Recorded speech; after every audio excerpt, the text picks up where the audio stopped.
Nous observons aujourd'hui, dans cette année 2021, une remontée de la rapidité de la croissance, mais ce qui veut dire que le choc a été très important et dans ce chiffre moyen, il y a un petit nombre d'entreprises qui ont vu leur activité s'accroître, mais pour l'immense majorité, ça a été une décroissance significative et pour certaines d'entre elles, ça a même été la panne fatale.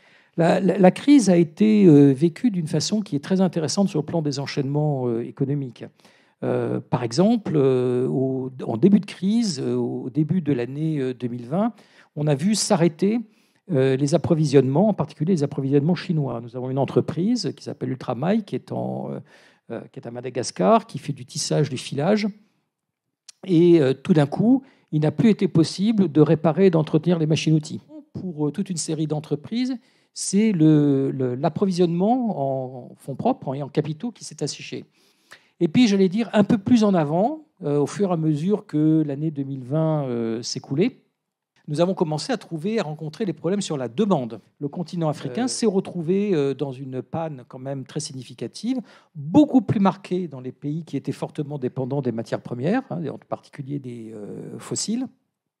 Et malgré une récession moins importante dans les pays à économie plus diversifiée, partout, on a eu des baisses de pouvoir d'achat qui d'ailleurs n'ont plutôt prolongé une tendance qui était là depuis quelque temps, puisque dans les 5 dernières années, le PIB par habitant du continent africain a stagné. Il a baissé dans un premier temps, et on a reperdu dans les 5 dernières années à peu près un tiers du gain de pouvoir d'achat, du gain de PIB par habitant moyen qui avait été constitué depuis le début du siècle, entre 2000 et 2015. Donc le continent sort du point de vue de son tissu entrepreneurial secoué, affaibli, mais pas à terre. On n'assiste pas vraiment à une rupture radicale par rapport à ce qui se passait avant le Covid, mais il y a un approfondissement, une accélération de tendances qui étaient déjà perceptibles, comme si, d'une certaine manière, les 2 années qui s'étaient passées avaient servi à beaucoup de gens à maturer leur réflexion et à se réorienter vers des domaines différents. Cette dynamique de la création d'entreprises, expansion des PME, elle est gouvernée par 2 séries de choses. La première chose qui la gouverne, c'est l'ampleur du marché domestique africain. La deuxième chose qui travaille cet univers des développements et des transformations entrepreneuriales, ce sont des macro-facteurs qui gouvernent l'économie mondiale. Et en fond, il y en a 5 qui me frappent. La digitalisation, la robotisation, qui a des conséquences structurantes sur le secteur manufacturier d'une manière incroyablement puissante. L'électrification, qui a des conséquences massives sur le continent africain.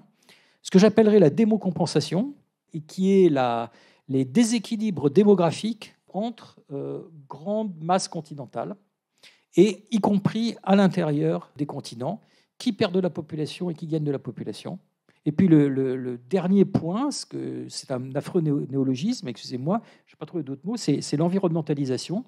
Le fait que les phénomènes qui sont liés au changement climatique, au cycle des ressources naturelles et à la biodiversité rentrent aujourd'hui très profondément dans les stratégies des entreprises, parce que d'une certaine manière, les problématiques de l'environnement deviennent des marchés pour les entreprises qui se positionnent là-dessus, et d'autre part, les contraintes liées à ces facteurs naturels aussi jouent dans la façon dont les entreprises structurent leurs produits. Alors, tout ça, ça crée des grosses tendances qui façonnent des nouveaux marchés et qui façonnent cette économie africaine. Je ferai une petite nuance, néanmoins. Il y a une chose qui est une bonne nouvelle, puisqu'on est là aussi donc, pour parler des bonnes nouvelles, c'est que les politiques publiques, ces dernières années, ont beaucoup mieux intégré que c'était le cas dans le passé, le rôle de l'entrepreneuriat pour la croissance économique, et les acteurs publics en particulier, à travers les grandes DFI, le groupe de la Banque africaine de développement, le groupe de l'AFD, le groupe de la Banque mondiale, etc., et des agences de développement comme l'Union européenne, ont déployé des instruments plus puissants que c'était le cas, et ont commencé à descendre, à aller chercher une capillarité beaucoup plus fine que c'était le cas dans le passé. Le deuxième sujet qui demeure excessivement important, peut-être d'ailleurs encore plus stressant que c'était le cas il y a 3-4 ans, c'est celui de l'accès aux compétences. extrêmement peu de ressources sont mobilisées en direction de l'enseignement supérieur et encore moins de ressources envers l'enseignement supérieur professionnel et envers les formations professionnalisantes de niveau technique.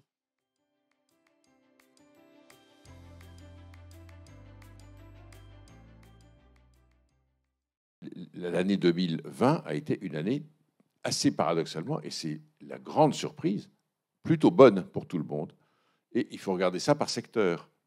Je dis pour tout le monde, sauf 2 ou 3 secteurs sinistrés. Sinistrés, et tu as cité le cas d'entreprises qui étaient quasiment en mort clinique, mais il y a des secteurs qui sont en mort clinique. Le premier, c'est le transport aérien. Le deuxième, c'est le tourisme. Et le troisième, c'est l'hôtellerie et la restauration. Et s'il n'y a pas des subventions et de l'aide d'État, ces secteurs mourront. Il faut être conscient que cette reprise, ce rebond de l'Afrique, qui est donc tout à fait possible puisqu'on est descendu moins bas que prévu, il passera par les entreprises. Il passera par les entreprises parce que ce sont les entreprises qui sont créatrices de richesses primaires. Ce sont les entreprises qui créent des emplois. Certes, l'État crée aussi des emplois en embauchant des fonctionnaires, mais il les paye avec les impôts. Et les impôts, ils viennent d'où? Ils viennent de la richesse. Et qui crée la richesse? C'est les entreprises. De connaître la nationalité de l'entreprise. En d'autres termes, que ce soit des entreprises africaines ou des entreprises internationales qui investissent ou qui développent un business, c'est bon à prendre. Mais je pense qu'il ne faut pas être trop nationaliste. Je représente les entreprises européennes et françaises investies en Afrique. D'abord, tous les postes, ou la quasi-totalité, maintenant sont, d'un mot que je n'aime pas beaucoup, pardon, mais j'en trouve pas d'autres, sont africanisés. C'est-à-dire que les managers, les cadres et les directions de ces groupes internationaux européens et français, je ne sais pas si on peut dire ça, de toutes les origines du monde, mais en tout cas européens et français, sont des Africains. Deuxièmement, toutes ces boîtes-là payent leurs impôts, embauchent et réinvestissent sur place. La seule chose qui peut être vécue douloureusement, c'est que les dividendes, quand il y en a, sont rapatriés chez l'actionnaire qui est à l'étranger. Ça, oui, je ne le nie pas. Et puis, évidemment, ça n'empêche pas du tout les entreprises africaines de se développer. Et nous, en tout cas, entreprises européennes, on le souhaite de toute notre force. D'abord pour des raisons évidentes de développement du continent, mais parce que plus il y en a, plus il y a un écosystème qui fonctionne, et plus le business part, et donc plus il y aura du développement. Regardons ensemble, si vous voulez bien, qu'est-ce qu'il faut faire pour que les entreprises investissent davantage pour concrétiser ce rebond. Pour moi, il y en a 4 de fondamentaux. Premier, c'est la gouvernance. Si vous n'avez pas une bonne gouvernance, vous ne pouvez pas développer correctement vos affaires. Les deuxièmes, c'est les infrastructures. Ça, c'est pas très glamour, les infrastructures. L'infrastructure, c'est pas très glamour, parce qu'aujourd'hui, beaucoup de gens ne pensent que digital, data, start-up, nouvelle économie, etc. Et moi, je dis d'accord. Sauf que si vous n'avez pas d'eau, si vous avez des coupeurs d'eau dans les villes 5 heures par jour, ça ne va pas être très commode. Et la troisième chose, Jean-Michel l'a dit, c'est la formation, et notamment la formation professionnelle.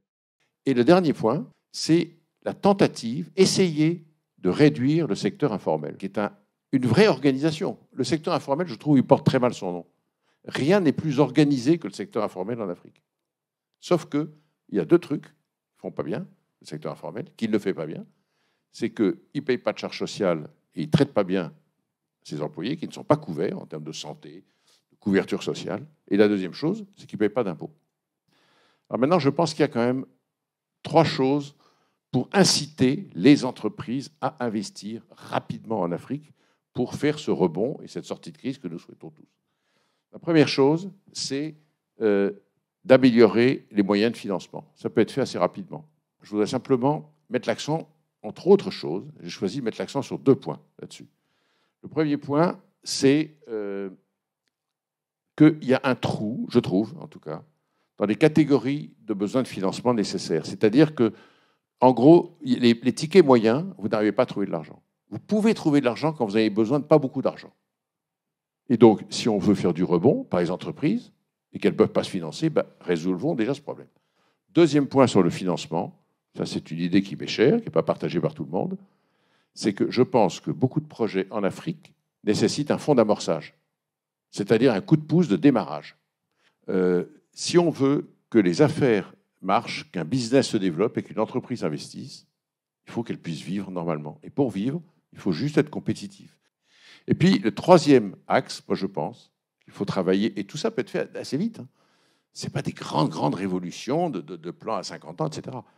Troisième axe, je trouve, c'est, et ça c'est très important, parce que c'est très psychologique, donner envie aux entrepreneurs d'investir en Afrique. Qu'est-ce qui peut freiner l'envie des entrepreneurs? Je pense que la première chose qui peut freiner l'envie, c'est la perception du risque. Or, en Afrique, il y a une perception du risque qui est très lourde, qui est mauvaise. J'ai bien dit perception. Parce que moi, ma thèse, c'est que l'Afrique, elle n'est pas plus risquée que d'autres zones du monde. La deuxième chose qu'il faut faire, me semble-t-il, pour donner envie aux entrepreneurs, c'est qu'il faut que nos règles de conformité, que j'approuve à 100%, ne deviennent pas des boulets qui empêchent nos entreprises de se développer. Et puis, troisième chose, il faut améliorer, il faut arrêter d'attaquer les entreprises qui travaillent en Afrique. Et ce n'est pas parce qu'on travaille en Afrique qu'on a une mauvaise image. Nous avons un problème d'image en Afrique. Nous autres, Européens et Français en particulier. Parce que, ça c'est un grand débat, mais si vous créez une industrie en Afrique, et que pour les raisons que j'expliquais tout à l'heure sur le manque de compétitivité, le coût de production est 50% plus cher, cette entreprise, elle sera toujours battue par l'importation. Sauf s'il y a un peu de droit de douane pour la protéger, le temps qu'elle démarre, peut-être. Ça, c'est un sujet. Et donc, ça met sur la table le sujet de la compétitivité. Tant que pour produire des masques, des roues ou du chocolat soluble, ça coûtera plus cher de le faire en Afrique que de l'importer d'Asie ou de Hollande, il n'y aura pas de relocalisation en Afrique.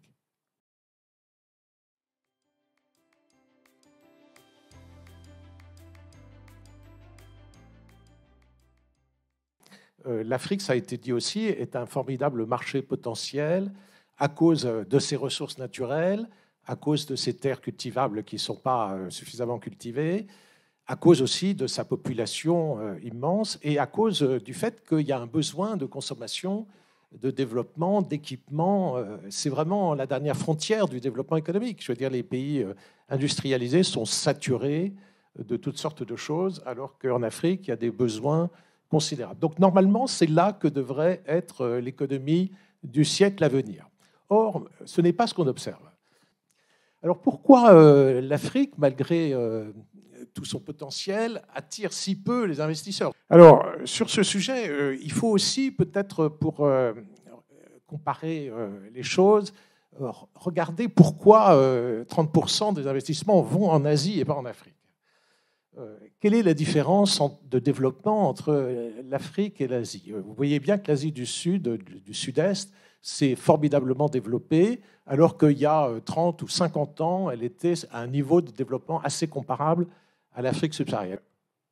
Eh bien, essentiellement parce qu'en Asie, la colonisation, déjà, a largement respecté les structures étatiques. Et avant même la colonisation, l'Asie a très peu souffert de l'esclavage.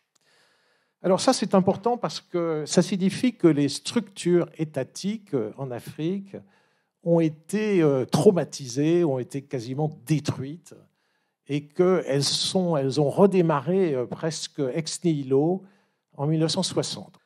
Et il faut vraiment se pencher sur l'histoire de chaque État, avant les indépendances et après les indépendances, pour voir quel est l'obstacle finalement principal des questions de développement. Il y a un économiste américain qui s'appelle Douglas North, qui a eu le prix Nobel de l'économie pour avoir expliqué que les obstacles au développement, ce n'était pas spécialement le manque de capital, le manque de travail, le manque d'innovation, le manque d'économie d'échelle, même le manque de formation, que l'obstacle principal au développement économique, c'était les institutions politiques.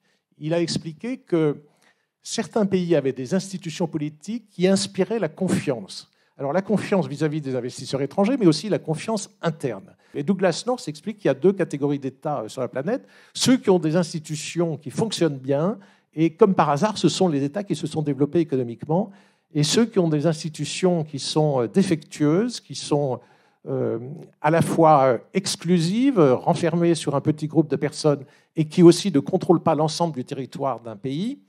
Ces institutions-là ont empêché le développement. Donc c'est plus que la mauvaise gouvernance, c'est quelque chose de structurel et pas du tout de conjoncturel.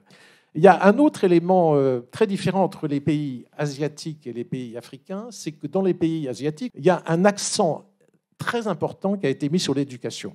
Alors en Chine, avec l'enfant unique, évidemment, quand on a un seul enfant, il faut absolument qu'il aille à l'école, qu'il réussisse.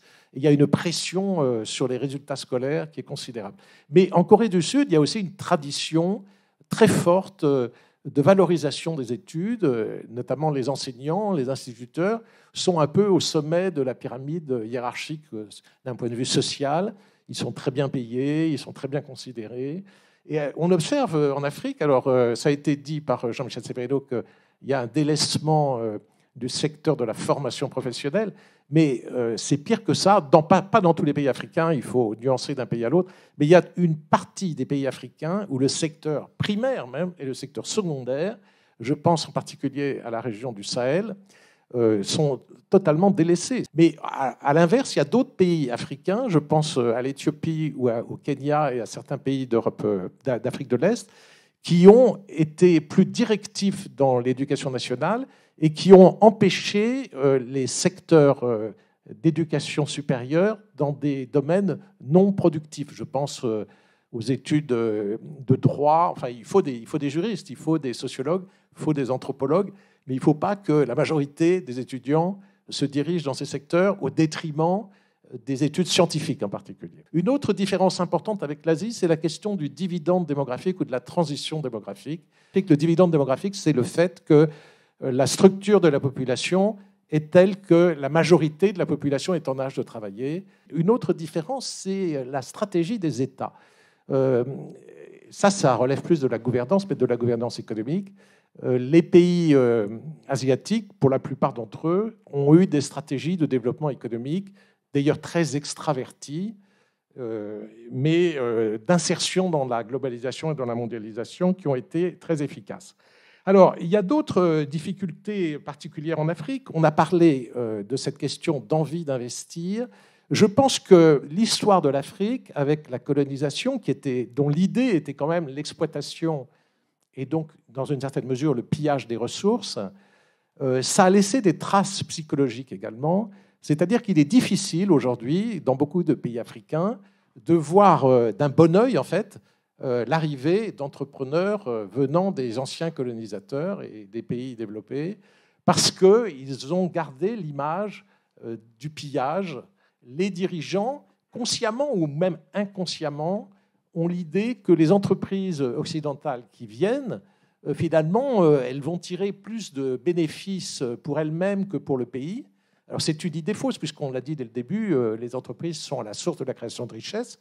Mais je le redis en conclusion, les résultats restent quand même très insuffisants, puisqu'on a du mal à dépasser cette barre des 3% d'investissement direct étranger en Afrique.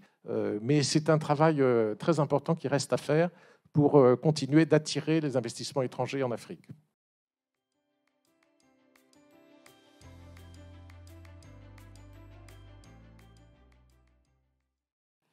Alors, lorsque je vois les problèmes qui sont posés là aujourd'hui, je me dis que la vision que nous avons aujourd'hui, ce n'est pas de revenir sur la phase primaire pour la création d'entreprises. Nous sommes dans une vision beaucoup plus importante et nous convergeons vers, si vous voulez, un développement d'activités. Le problème fondamental en Afrique, je dirais que c'est d'abord cette histoire de bancarisation. Et deuxièmement, vous avez un problème extrêmement important, c'est quels sont les types de financement que les banques octroient aux entreprises locales. Lorsque vous avez des PME en Afrique, vous avez des entreprises africaines qui fonctionnent avec une restriction en matière de financement. Il est vrai qu'il y a une réduction de marge. Il y a également une limitation assez importante en matière de financement. Ce qui vous conduit le plus souvent, vous verrez d'ailleurs les grandes entreprises guinéennes fonctionnent sous fonds propres. Moi, je vous dirais que dans notre société, dans notre groupe familial, on a fonctionné durant une décennie. Depuis mon père, fait à mon père, fait à son âme. Depuis une décennie, on a fonctionné sous fonds propres. Pourquoi sous fonds propres? Parce que l'accès à ces financements n'est pas très rentable. Et il y va de soi que ce que nous avons supporté, c'est exactement la même chose que toutes les autres entreprises supportent. Alors, si des crédits appropriés, des crédits adaptés étaient mis en place, ça aurait provoqué une émergence au niveau du secteur privé guinéen. Le second élément qui est extrêmement important, qu'il faudrait que tout le monde note aujourd'hui, c'est que la vision de l'Afrique, la vision de la Guinée, la vision de la jeunesse africaine, ce n'est pas de créer une petite PME, c'est d'aller dans le cadre de l'industrialisation des entreprises. Nous sommes dans un continent extrêmement riche, nous avons des multinationales qui arrivent en Afrique, et c'est toujours le même statu quo que ce qui a existé depuis une décennie. Vous avez une jeunesse africaine qui a de l'expertise aujourd'hui, qui a quitté l'Europe, qui est venue en Afrique, qui aujourd'hui, à travers cette expertise, ils savent ce qui se passe. Ils connaissent le marché mondial, ils connaissent le marché africain, ils connaissent c'est quoi l'avantage d'une matière première locale et de la transformation de la matière première pour pouvoir atteindre le seuil des bourses qui valorisent aujourd'hui des produits finis. Alors je pense que les tendances doivent changer. Comment elles doivent changer? Elles doivent changer de façon à pouvoir orienter toutes les visions vers un accord de partenariat gagnant-gagnant. Alors la vision de la jeunesse actuelle, des entrepreneurs actuels dans le pays, ce n'est pas de mettre une petite industrie. Je pense qu'on a dépassé ce cap-là. C'est la transformation de façon très rationnelle, la transformation des matières premières. Alors parlant des difficultés du secteur privé, pour juste faire un passage, je vous dirais que l'accessibilité au crédit constitue un handicap majeur. Parce que pour avoir des financements assez importants, développer des activités, il faut aller en fonction des financements à long terme. Bien sûr qu'il y aura des études de faisabilité, toutes les études appropriées, des garanties également pourront être mises en place. Mais lorsqu'on va dans le sens de dire, bon, c'est des petites entreprises africaines, il faudrait leur donner des accès à des financements de façon limitée. Et les multinationales qui travaillent un peu en Afrique, il faudrait leur donner des financements ou des garanties depuis l'Europe ici. Et après, on dit non, l'Afrique... voilà, on limite le champ d'action des Africains par rapport à la création d'emplois, à la création d'entreprises, au développement de grandes sociétés. Je pense qu'il faudrait que les données changent. C'est pour cette raison que nous, lorsqu'on a vu Nouvelle Perspective de l'Afrique, Nouvelle Afrique, on s'est dit, voilà un lieu, voilà une plateforme où on peut commencer si vous voulez, à exposer des préoccupations et essayer de voir réellement dans le futur comment on peut avoir une assistance, non seulement technique, financière, et dans tous ces domaines, pour que la tendance change en Afrique. Nous avons des banques comme la BAD, comme la Banque mondiale, qui aide la Guinée, qui aide l'Afrique. C'est une très bonne chose, on le sait, on le comprend. Mais nous avons besoin de banquiers nationaux. Nous avons besoin de créer des structures financières à travers des nationaux, ce qui permettrait d'avoir un niveau de vision, un niveau d'intervention financière et un niveau de gestion de certaines entreprises locales. Les difficultés majeures, c'est quoi? C'est le développement des chaînes de valeur. Vous avez un pays qui est actuellement inaccessible en matière d'infrastructures routières. Ça, il ne faut pas l'occulter. Vous avez un pays où il y a des difficultés en matière d'organisation, d'assistance et tout ce qui s'ensuit. Donc, nous ne pouvons pas aujourd'hui imaginer que l'Afrique pourrait être une émergence si ces problèmes ne sont pas résolus.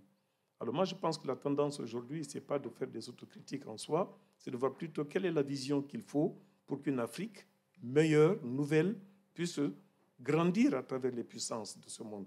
C'est de voir plutôt comment on peut aller en partenariat pour qu'on ne sous-estime plus la participation effective de l'Afrique.